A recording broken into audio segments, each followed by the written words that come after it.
Welcome to the Happy You're Here podcast. In this show, we talk about tools, techniques, and ideas to try to help make our lives more fulfilling or to teach us how to live more fulfilling lives. Today's guest, I have Adam Moen, who has quite an interesting background. He talks a lot about mental health publicly. He's got a TED Talk that I actually watched a long time ago. So this is an interesting kind of serendipity that we ended up getting in contact with each other. But he's also developing an app called Avalo, which I will let him describe better than I could possibly describe. So welcome, Adam, and why don't you introduce yourself? Thank you very much, Greg. Appreciate the opportunity to be here. So yeah, I guess best place to start is, I'm a mental health advocate.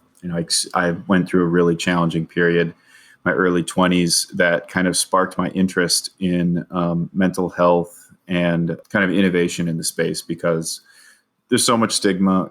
Reaching out is very hard. It's a new discipline.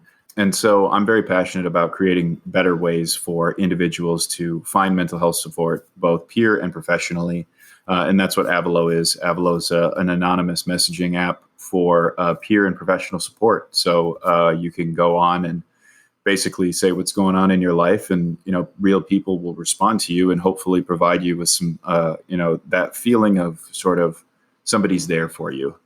Because I spent a really long time not talking to anybody about my mental health issues, and that led me to kind of suicide and all of these really dark places. And so my goal is to make it more accessible for people to talk about mental and emotional health challenges. I think that's great. That really aligns with, what we talk about here and the people that are, listening to this show. A lot of them have reached out and I try to make myself accessible, but I'm obviously only one person. I think that kind of crowdsourcing the accessibility, is definitely an interesting solution to a problem that I think we all recognize. The access to care is just so abysmal in a lot of places. I think anybody that's tried to get any mental health care would know that. And also like the barrier to get into a system of care is so high that even people as someone who has also struggled with depression and like manic episodes and stuff, I might know that I need care, but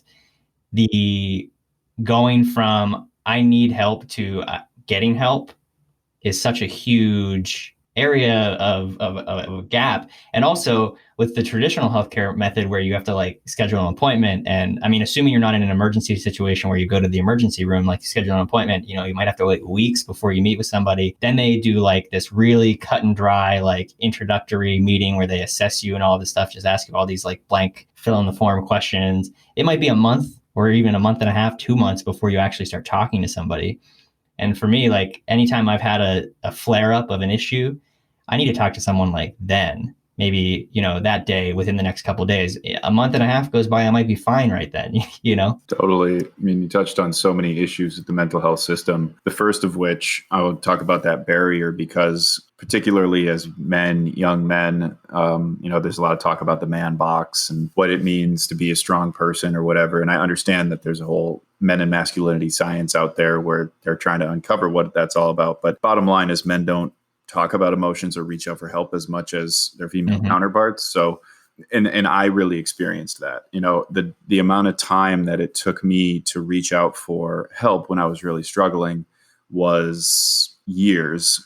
And even though I had one very close friend of mine recommend, hey, you might need to see somebody. When I did actually take that first step to say to my parents, I think I might need some mental and emotional health support. And obviously I didn't say it that eloquently, Yeah. Like the only thing that I can get out of my mouth is like, I need help. I think I should see somebody, Yeah. And I was actually rejected very subconsciously by the person that I told. And I can go into detail about that, but what it represents is a very crucial moment where an individual is super fragile, right? Yeah. And if that outreach is not received well, then there's a huge risk of that person feeling rejected and not wanting to pursue additional avenues of finding support. So that happened to me, and I continued on my path of struggling. And I'd actually be interested to hear you go into that a little bit more in detail, because I think that's a common thing for a lot of people. And I think from the other end, if someone does reach out to you for help, it can be hard to know how to respond to that in a way that is helpful. Yeah. So for me, I came up in a very loving household, fantastic parents, good environment, very achievement oriented. And, I towed the line in terms of did what I was told. I didn't really know why I was doing what I was told, but I was trying hard in school and I was getting, grades and social life and whatever. And very much on the surface, people would have looked at me and been like, he's your all-American kid who's got everything going for him. And then when I got to college, I started to think a little bit more critically. I started to abuse substances quite a bit more readily and aggressively as a way to cope.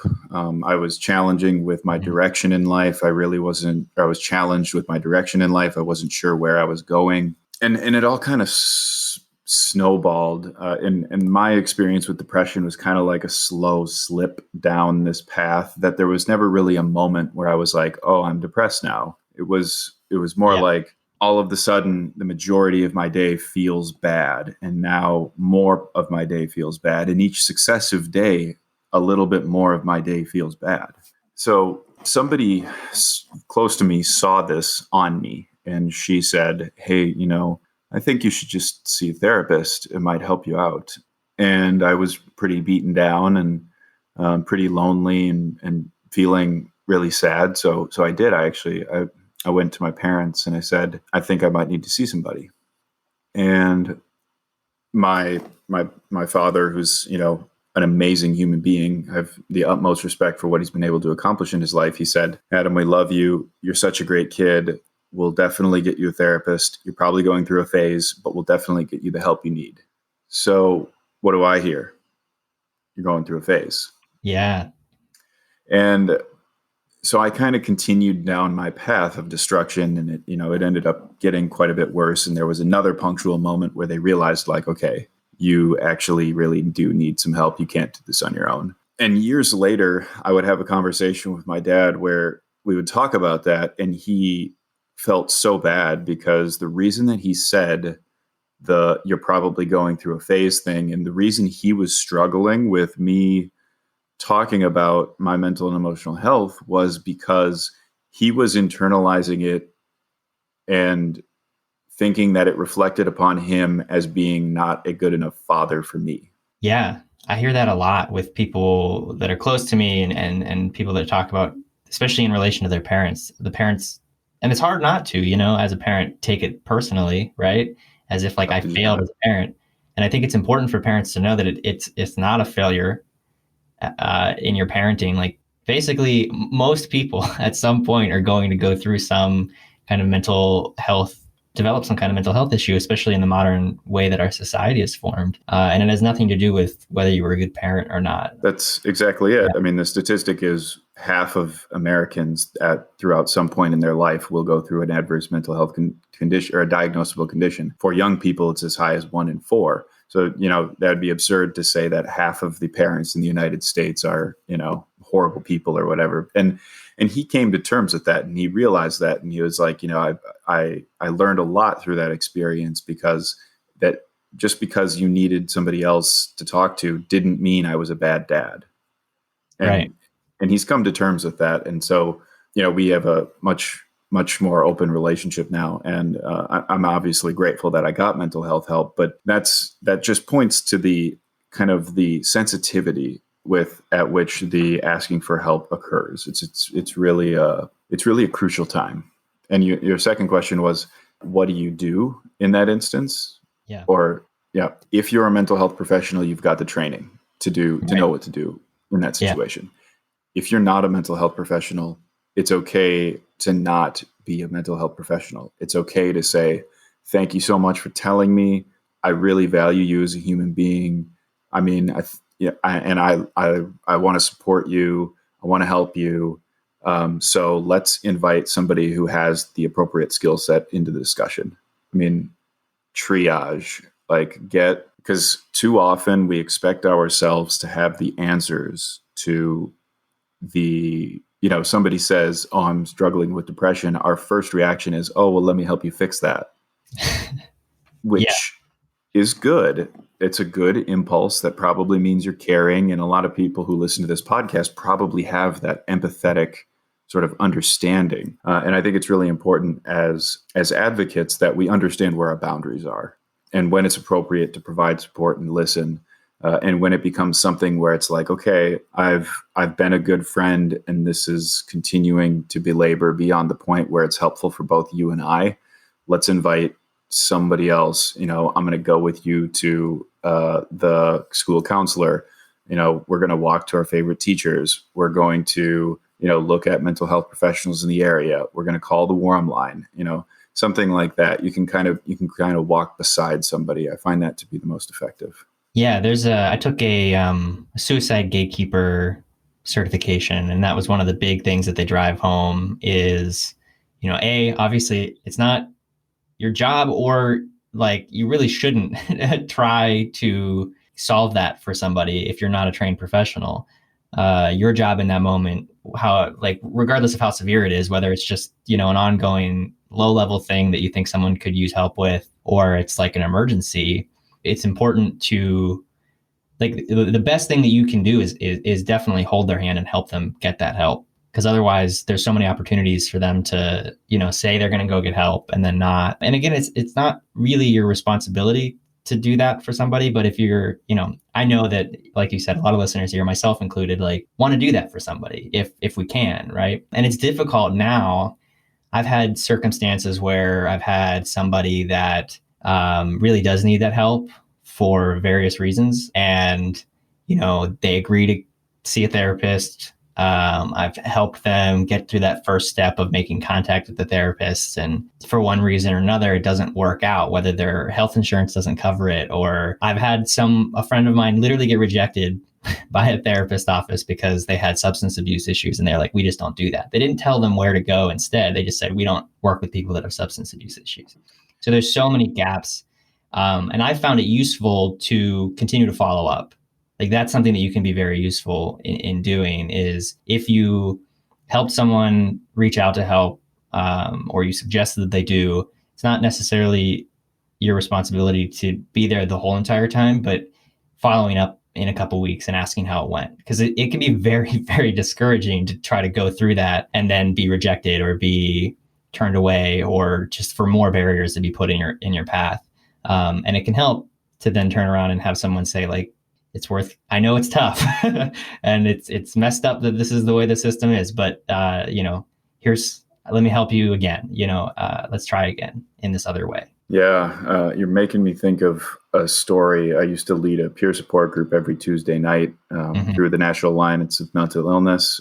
NAMI, Minnesota has a great Youth Connect support program where 10 to 15 people would get together and just chat about having mental and emotional health challenges and what that means. And we were all early 20s, late teens, sort of. And I'll never forget that there was this one gentleman who every week he came back probably 5-6 times. He had just went through his wife called off the wedding, or his fiance called off the wedding, and it was supposed to be a big thing and all of his family knew. And that really got to him, and he was having difficulty performing in school because he wasn't able to focus. And he was in the process of having, he had a treatment plan, he had a therapist, he had a support system, and he came to our group on Tuesday nights, 6-7 times. And I got to know him and one of his friends very well. And every week, we would ask people to share during the beginning and the end as we go around and just be like, what's your name? Tell us a little bit about yourself. And then we would give people more space if they wanted to talk about something. And he would always kind of open up and be like, yeah, it was really challenging. My fiance left me and I had to drop out of school because it was so crushing, but I'm all right. I'm okay though. Things are a little bit better. And he would always kind of like inch in the direction of opening up, really. And then he would close the door. And I don't know if it was that I wasn't skilled enough, which, that's certainly a component of it. I was 22 years old at the time or something, and we were just providing peer support, but he never really got beyond that barrier. But I thought he was okay because on the surface, everything looked all right. He's a smart kid, good looking, had everything going for him, just really nice guy. And I found out after he didn't come back to group for a couple weeks that he had committed suicide.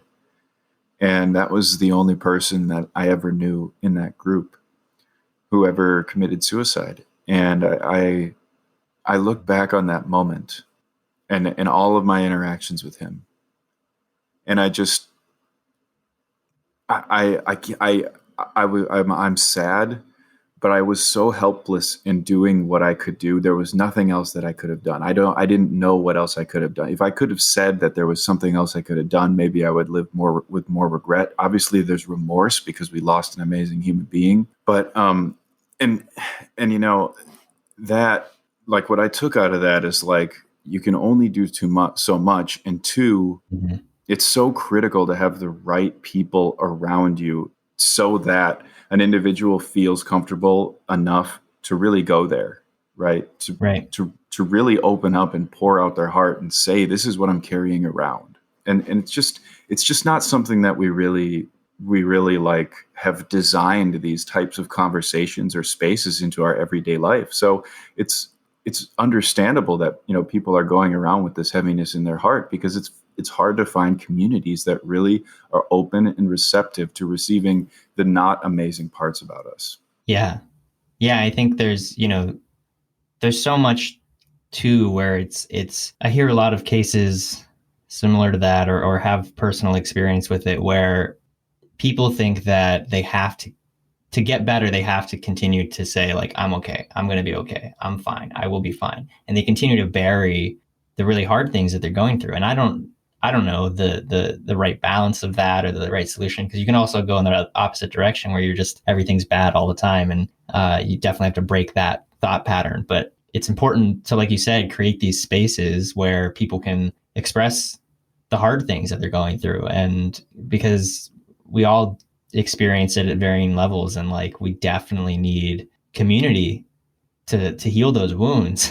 And people have to feel comfortable within whatever spaces they're in, to have that opportunity to open up about that thing. So Well, and so often the source, in my case in particular, mhm. um, our immediate support community, family members, friends, siblings, classmates, who may be really critical to our lives, are actually very large contributors to the pain that we're experiencing internally. Mhm. So it's very hard to get over that hump, which for me was why I didn't really feel comfortable going to my parents, because I thought that there was a lot of internal struggle that I was not addressing with my parents. Yeah. So how can I, you know, go to the person or the people who are, in my mind, like a major contributing factor to what I'm feeling, when, one, I'm not skilled enough to address that with them because I don't have the words or the experience, you know, Yeah. because I've never talked about it with anybody. And two, I mean, there's just this there's this added sort of like uncertainty around. I can't really tell you what's going on because I want to say that you're causing me a lot of pain. So I can't even say that to my friend, let alone to your face, in order so that I can get help. You know, so Yeah. sometimes our immediate support system may not be the best people, which is why we've got an entire field of mental health professionals who, you know, I had a lot of fear about talking with initially, but have realized that there need not be that fear. Yeah. Thankfully, I think that stigma, I guess, around mental health seems to be lessening. There's obviously a lot of room for us to grow in that area, but it's definitely, you just, within my lifetime, I mean, I've seen it get, even within just the last couple of years, seen the spaces for people to be open about that. And also, like, it's not a weird thing anymore to say that you have a therapist in most Mm-hmm. circles. And even in the professional world, like, that's such a normal thing now to hear. And that's great. That's amazing. Cause, even 5 years ago, that was not the case. Like, people might say, oh, that's great. But inside, you could definitely tell that they were making judgments about you because of that. Oh, they must be a weak person, or, whatever. And that's Yeah, obviously the important. research that I've seen that could be outdated at this point has Mm-hmm. suggested that perceived stigma, which is like, you know, the perception of whether or not somebody else seeks mental health care, has been on a very declining scale throughout the past 10, 15 years. However, internal stigma, in terms of like will I go seek a therapist, still is, there's work to be done there. Hmm. And that's the major driving force of whether somebody will actually go and seek care. But I agree. I think progress is being made, but we still have a way to go. And I do look at countries like Australia, the UK. They approach mental health very differently. I mean, it's way more in your face. It's way more Hmm. available. It's way more accessible. It's just part of the conversation. And I think the United States actually has a lot of progress that could be made in this space. Are there things that you see happening or that you kind of would like to help happen? Maybe that people could contribute to or support. That's a great question. So there's obviously the complications with the United States health insurance system. That doesn't help, right? Um, Yeah. I think nonprofit advocacy in the US is really huge because you've got NGOs in Australia and the UK that are investing money in mental health support. And then you also have the government that is putting a lot of money into it. And in the United States, we don't have as much of that government intervention. So things are kind of driven through insurance. And sure, we've got like county-based drop-in centers and stuff like that, which are steps in the right direction for sure. Right. But I think there's a ton of policy work that can be done. I think there's a lot more investment. I think that companies could really wake up to the idea because the whole wellness industry is kind of blown up over the past 10, 15 years, where physical health and diabetes are now a big thing. I mean, Starbucks spends more money on health insurance for their workers and dependents than they do their coffee beans. Oh, wow. So Yeah. it's a huge, huge budget item for companies. And I think companies are waking up to the idea that like whole people and well people are better employees and workers. But I don't think that we are really at that point where people are investing in their young people. I think universities are just on the cusp of being like, this is a really vital service that we have to keep our student population happy and healthy and successful. And I think companies are just kind of catching up right now. So once the return on investment of like quality of life and fulfillment becomes recognized as a major driver of organizational value, then I think you'll start to see a lot of huge progress. And I think the coronavirus is actually kind of doing that for work at home right now, where people are like realizing, oh, maybe we don't need to stick to the old expectation of what it means to go into the office. Yeah, And I, absolutely. Right. and so I think that like if that similar type of change can occur with mental health services, I mean, it's happening with like vacation time and whatever. I think there'll be a lot of progress that we can make as a population towards making a more inclusive and kind of supportive environment for each other. Yeah, I mean, I see a lot of changes, and especially younger companies seem a little more on top of that, or at least trying different things. But yeah, once people, it's obvious for anyone who looks at. There's plenty of research and studies out there that show the dollar value increase in when you invest in wellness, whether that's physical or mental, in your employees. But and of course, in the United States, that's going to be a major driver to those changes is the for-profit sector.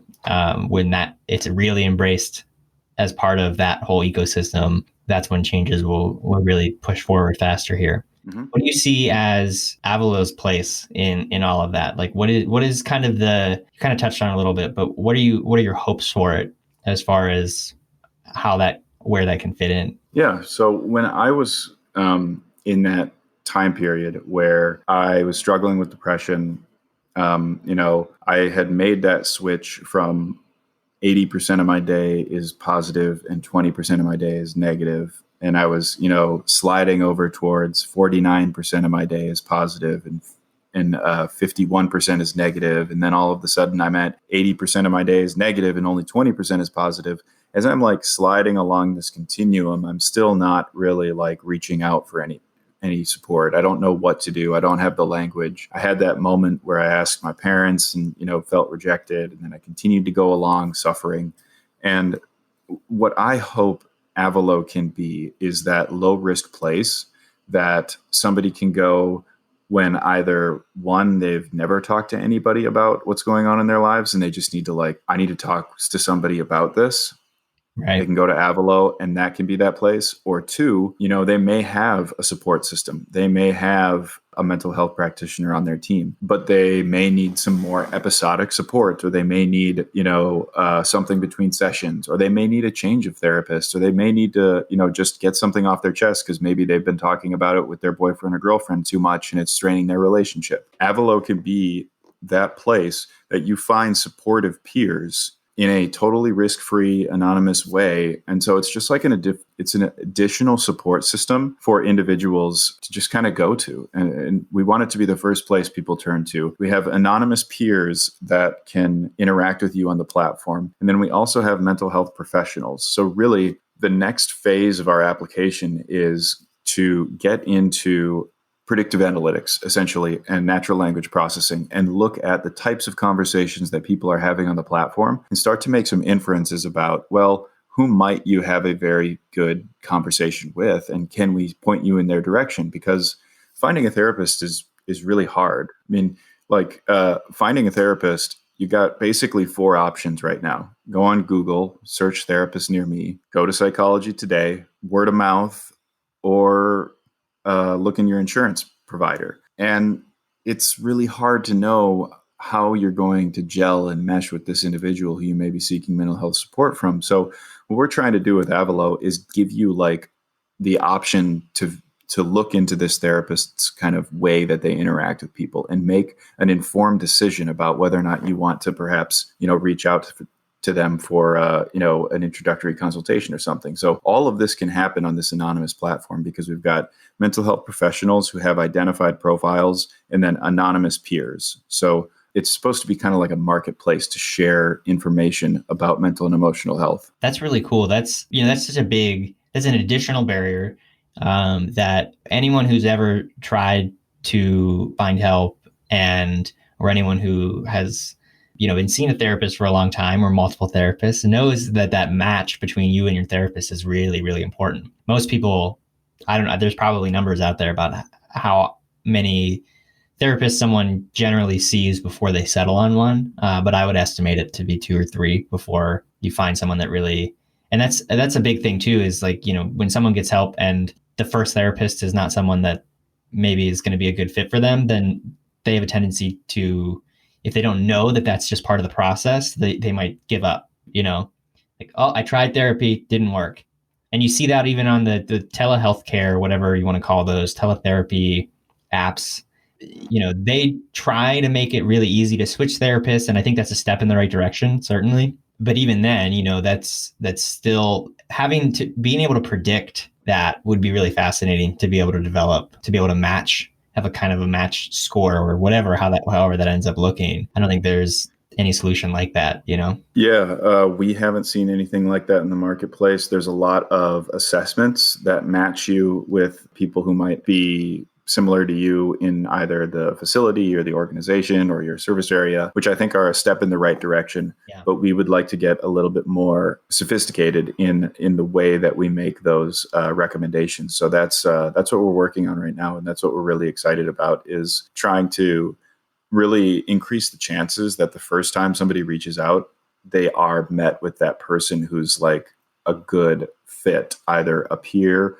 or a potential mental health expert who can respond in a way that is going to be very appropriate for how that individual wants to be received. Because like we were talking earlier, it's just it's a sensitive topic, and it's hard to know what to do when somebody's coming to you in that time of need. Yeah, absolutely. I, for one, can see myself referring people to Avalo now. There's actually, in the midst of this conversation, I've thought of multiple people in my circle that I try to be that friend for them, but I also know that I'm not capable of doing that as much as they need. And some of them, they have specific barriers that are keeping them from seeing a therapist, or even maybe that's just not enough, that I can think oh, I'm definitely going to get off of this call and send that to them. I don't know why you actually let me use the app for a while, or you sent it to me a while ago.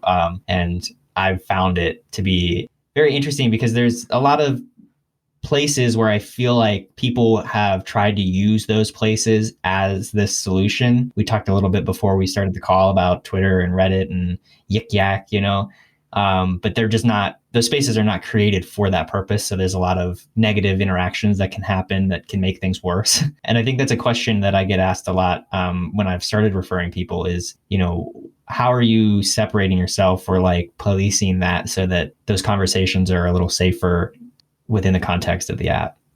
Yeah, that's a great question. And I'll get to the policing component or the moderating component, because let's talk about providing support on social media, because I have looked extensively at Facebook groups that are dedicated to benzodiazepine withdrawal symptoms, bipolar, depression, anxiety, you name it. There's a Facebook support group out there.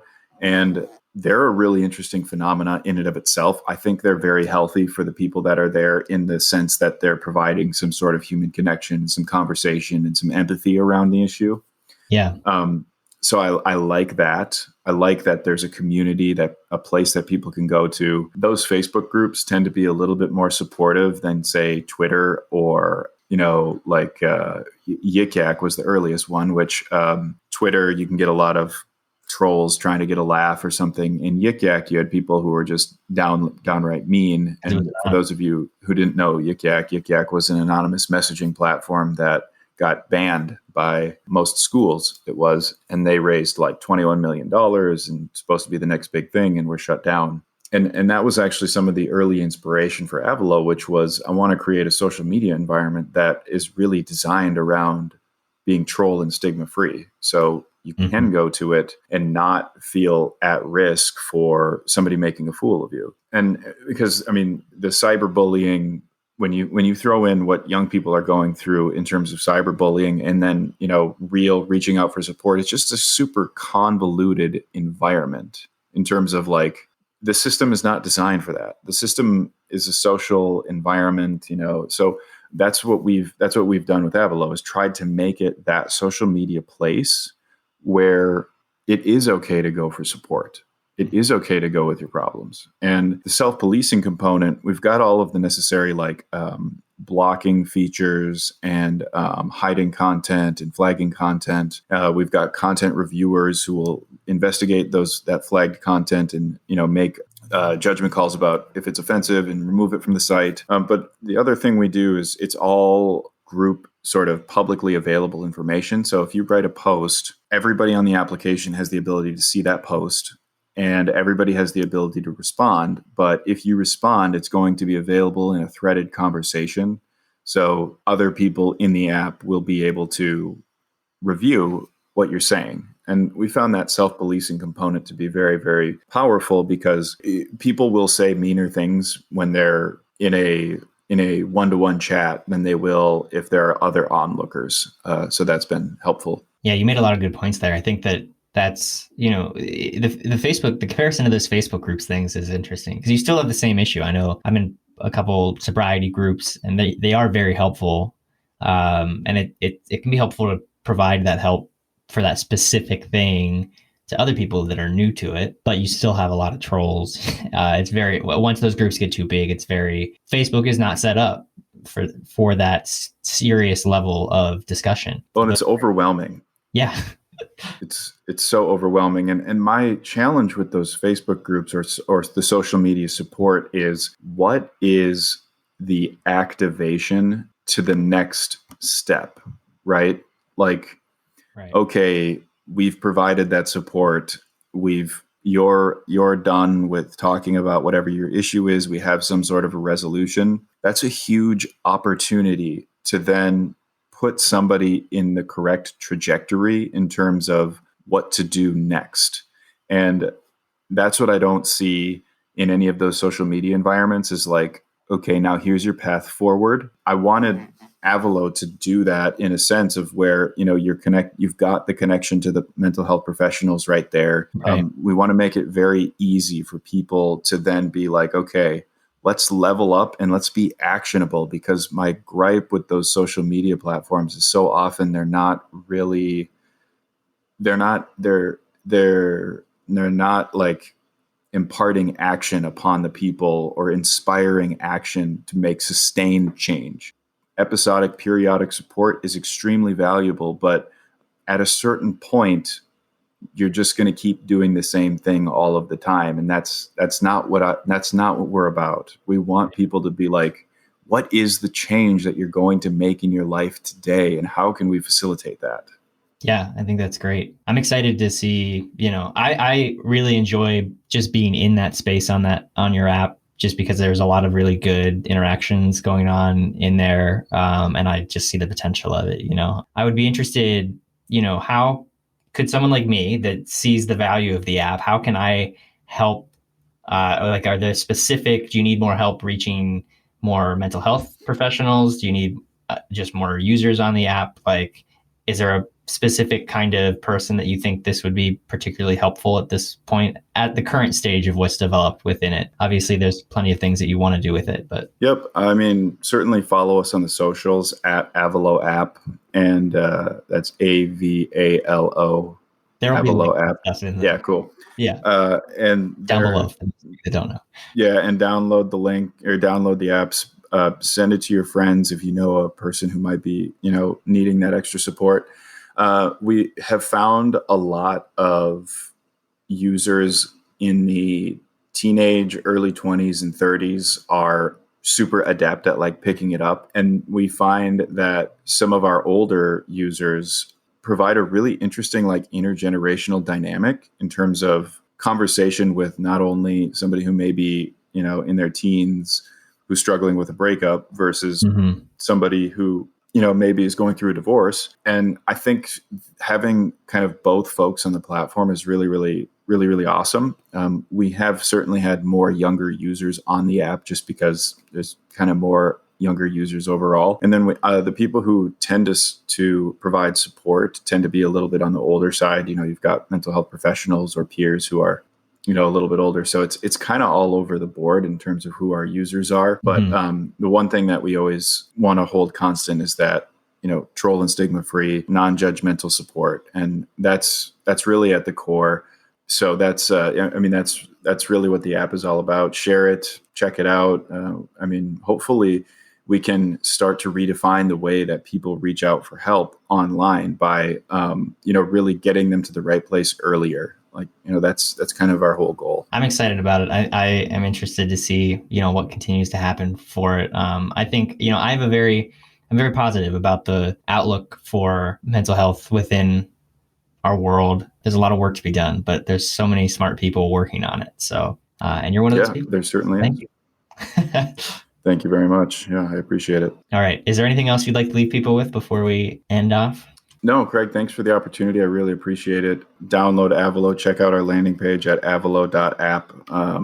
Find us in the socials. Really, I think if the message is anything that I've learned through my mental health journey is that there really is no shame in struggling. And it's not something that you have to live with on your own. There's no reason to hide or to not tell or to be, there's legitimate reasons to be afraid or whatever it is, but they're not reasons that should eclipse us from taking action in terms of leaving us to silently suffer. So if you're one of those people, if you've identified it on somebody else, I'd really just encourage you to talk about it, to get out and just experiment with letting those words come out of your mouth. I've kind of like I used to call it emotionally vomit, because in the beginning, when you're talking about your mental and emotional health challenges, it's not going to be pretty. You're not going to be eloquent.